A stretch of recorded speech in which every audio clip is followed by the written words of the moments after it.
करें, आमिना के लाल के दीदार की बातें करें। समीज़ी वकार नाते रसूल मकबूल सल्लल्लाहु अलैहि वसल्लम के लिए, हमदे बारी ताला के लिए इसी इदारा इकरा दारुल अतफाल की 3 तालिबात जिनको मैं आपके सामने बुलाता हूँ, मुस्तबशिरा साबिर, महनूर और मनाहिल गफ्फार, ये 3 नन्ही मुन्नी बच्चियां आपके सामने तशरीफ लाती हैं और रब्बे वादहु ला शरीक की बारगाह के अंदर हम का ये एक नजराना पेश करेंगी। मुस्तबशिरा साबिर, महनूर और मनाहिल गफ्फार।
बड़े खूबसूरत अंदाज के अंदर परफॉर्म किया इस हम के ऊपर इन बच्चों ने।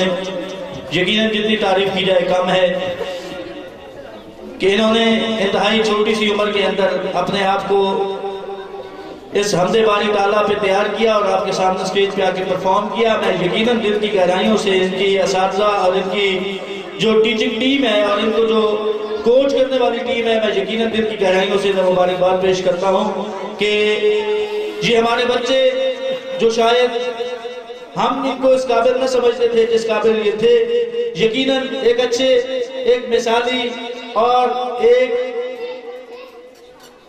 क्वालिटी फाइंडिंग जो आपके अंदर की खुसूसियत को तलाश करके उभारते हैं, जो लेके आते हैं ऊपर, एक ऐसे इदारे का आप लोगों ने इंतखाब किया कि जहाँ पे आपके बच्चों को उनकी क्वालिटीज के मुताबिक आपके सामने पेश किया गया। मैं चाहूंगा कि भरपूर ताली होनी चाहिए इनकी इस परफॉर्मेंस के ऊपर।